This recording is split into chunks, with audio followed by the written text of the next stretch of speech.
राहुल साहब, क्या कुछ कहना चाहेंगे आज इस कार्यक्रम को लेके? जो प्रवाह चैरिटेबल ट्रस्ट यहाँ पे आज एनुअल फंक्शन रहा, उसके बारे में क्या कुछ कहना चाहेंगे? कैसा रहा प्रवाह का ये आपका एक्सपीरियंस? सबसे पहले तो मैं ये कहना चाहूँगा कि प्रवाह अपने आप में एक यूनिक संस्था है जो एक बहुत ही प्रोग्रेसिव विचारधारा के साथ आगे चल रही है। आप इसमें देखेंगे कि पहली बार कोई संस्था सीड फंड नए जो विचार हैं और नए नव युवक हैं, चाहे वो इंजीनियरिंग कॉलेज से पढ़े हुए हैं, चाहे वो किसी भी संस्थान से हैं और आके कुछ करना चाहते हैं, उसके लिए सीड फंड का इस्तेमाल कर रहे हैं। साथ में फार्मर प्रोड्यूसर कंपनीज जो कि आजकल कई सारे किसानों की मदद कर रही है, उसके लिए काम करने के लिए उन्होंने एक प्रोग्राम बनाया है। मेडिकल चेकअप साल में खासकर महिलाओं के लिए 2 से 3 बार ये एक लाइन आउट किया है प्रोग्राम के कैसे उनकी मदद की जाएगी। और इस प्रकार से न केवल सीड फंड बल्कि agriculture, agro processing, new technologies और मेडिकल एवं जो एजुकेशन के क्षेत्र में, जिसे बोलते हैं प्रैक्टिकल एजुकेशन या प्रोफेशनल एजुकेशन के क्षेत्र में, उनके एक एक रोड मैप है जो आप देखेंगे कि अगले 2 से 3 साल में बहुत इफ़ेक्टिव और बहुत ही प्रभावी तरीके से आगे बढ़ेगा। प्रवाह इज़ अ मोमेंटम। प्रवाह एक ऐसी संस्था है जो इस मोमेंटम को कई आगे लेके जाएगी। मैं बहुत खुश हूँ कि मैं इस संस्था के साथ जुड़ा हूँ और आज इस अवसर पर इस प्रांगण में मैं इस पूरी संस्था की टीम के साथ यहाँ पर उपस्थित हूँ। ये मेरा सौभाग्य है। धन्यवाद। जैसे भी आपने अभी अपने अपने स्पीच में कहा कि आप उसरो में भी ज्वाइन थे और ऐसे इस प्रांगण में शायद पहले ऐसे साइंटिस्ट होंगे, तो आने वाले जनरेशन को क्या आप संदेश देना चाहेंगे इस संस्था के माध्यम से? देखिए, मैं इसरो में भी वैज्ञानिक था। इंजीनियरिंग कॉलेज के बाद मैं सीधे इसरो में वैज्ञानिक के तौर पे गया।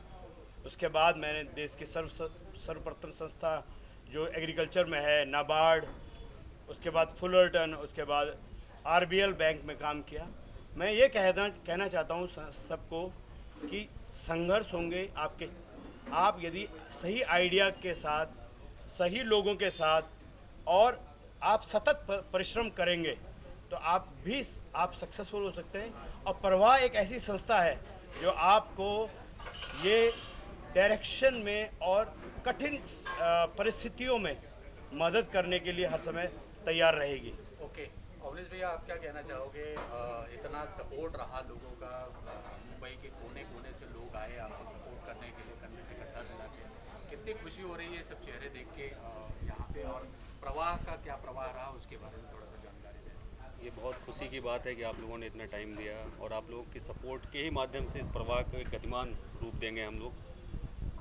आजकल संस्थाओं पे बहुत सारे डाउट्स रहते हैं कि ये किस लिए बने हैं, क्यों बने हैं, कहाँ पे जाने वाला है। मैं आप लोगों को भरोसा दिलाना चाहता हूँ कि ये संस्था सबसे अलग होगी।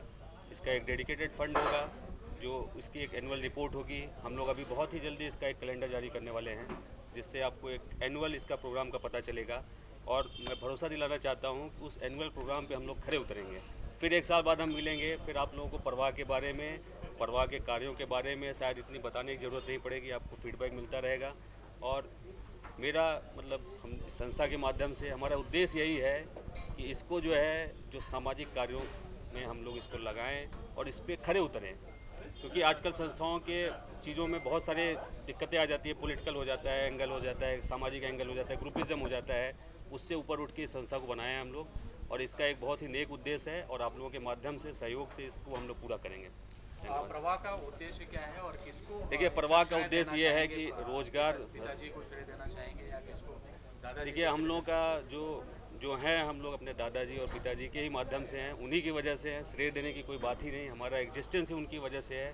और हम तो अपने को खुशनसीब समझते हैं कि हम उनके यहाँ हैं, मतलब भगवान के माध्यम से यहाँ पे आए। कैसे ये जहन में आया कि प्रवाह इस तरीके का? देखिए, हमारा ये शायद प्रवाह अभी जो है आपको नया नया ट्रस्ट लग रहा होगा, लेकिन ये संस्थागत ढंग से बहुत सालों से काम कर रही है।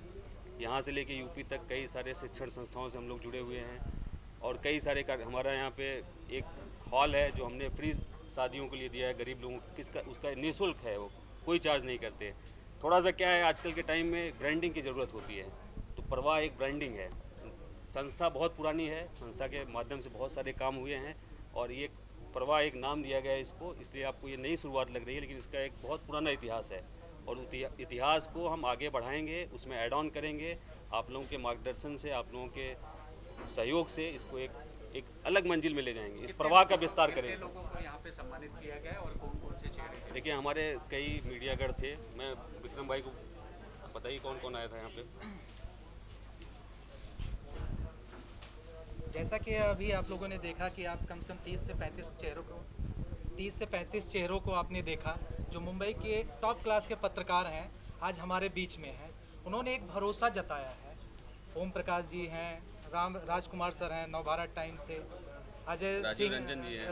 राजीव रंजन जी हैं GTV से, अजय सिंह जी हैं सामना से। ऐसे हमारे बहुत से पत्रकार भाई आए हैं हमारा सहयोग और हमें आगे प्रोत्साहित करने के लिए। हम सभी पत्रकार भाइयों को, पत्रकार बंधुओं का तहे दिल से धन्यवाद करते हैं। इसी तरह हमारा सहयोग करते रहें, हमें प्रोत्साहित करते रहें और प्रवाह को प्रवाह की दिशा में आगे बढ़ाते रहें। इसी के साथ thank you very much. Sir, एक चीज़ मैं और ऐड ऑन करना चाहता हूँ कि इसमें अजय सर हैं, महेश भैया हैं और मेरे बड़े भाई अमित सिंह हैं। थोड़ा पर्दे के पीछे रहते हैं, लेकिन ये हमारे संस्था के बैकबोन हैं और इनके सहयोग से हम लोग इस संस्था को बढ़ाएंगे। और मैं चाहता हूँ कि दो शब्द ये भी कहें। अमित भैया, क्या कुछ कहना चाहेंगे? कितनी खुशी हो रही है, समाज के लोग इकट्ठा आके और आपको सपोर्ट करने के लिए यहाँ आए हुए हैं, क्या कुछ कहना चाहेंगे? और प्रवाह का प्रवास कैसा रहा उसके बारे में? प्रवाह एक फ़्लो है और हम उसके पार्ट बनना चाहते हैं और इसको आगे ले जाना है और हम लोगों ने डेडिकेटेड फंड क्रिएट करेंगे और उसके माध्यम से लोगों का सहयोग, आप सबका सहयोग, क्योंकि हमको एक्सपीरियंस भी चाहिए आपसे। आप लोग चूँकि फील्ड में रहते हो, आप लोग ही हमको लाओगे कि कौन अच्छा है, किसके साथ हम लोग टेक्नोलॉजी का कोलैबोरेशन कर सकते हैं, कौन किसको फंड की ज़रूरत है, कौन actual who can be a good candidate for those things wherein funding is required. So we'll try our level best कि हम किसी भी तरह से कैसे भी करके आगे उनको लेके जाएं so that कि वो समाज के मेन स्ट्रीम में आए और बिजनेस के मेन स्ट्रीम में आए और they can excel with us. That is our target. Amit भैया, ये भी जानना चाहेंगे, जैसे अभी स्पीच में कहा गया कि फार्मर को लेके भी आप बहुत अग्रेसिव हैं, आगे बढ़ाने की कोशिश कर रहे हैं, उसमें किस प्रकार से समाज के लोगों का उसका बेनिफिट होगा, फ़ायदा होगा समाज के लोगों को? जी, हम लोग एक्चुअली ये आइडिया जो एग्रो बेस्ड का आइडिया था, ये आइडिया हमको आया था कोविड के दरमियान, जब हम अपनी ज़मीन तलाश रहे थे, जब हमें लगा कोविड ने सब कुछ बंद कर दिया, तो हमें लगा कि हमको ज़मीन से जोड़ना चाहिए। उस माध्यम से हमने एग्री बेस्ड बिजनेस के बारे में सोचना चालू किया। तो शुरू में ख्याल आया कि क्यों ना हम गांव में चालू करें। तो हमने गांव में चालू करने के बारे में जब सोचे तो हमको लगा कि चूँकि हमारी फैमिली, हम लोग सब लोग अब यहाँ पे बेस हो चुके हैं, सो हो सकता है कि हम लोग फुल टाइमर वहाँ पे ना बन पाएँ। तो उस माध्यम से हम लोगों ने सोचा कि why not to start in Mumbai और abiding area, near by in Mumbai. So we took a land there in Wada and we started off and we are trying to showcase that कि हम लोग अभी POC कर रहे हैं, proof of concept. Down the line we have planned to add more lands, more farmer would be added and so that, and also we have got retail plan also, जहाँ पे हम सब्जी, दूध, ये सारी चीज़ें हम रिटेल करेंगे. That this is our future plan. But that is nothing to do with Pravah. Pravah is there as a संस्था जहाँ पे हमारा प्लान अलग है. ये आप मेरे बारे में पूछ रहे थे. Thank you so much. Thank you.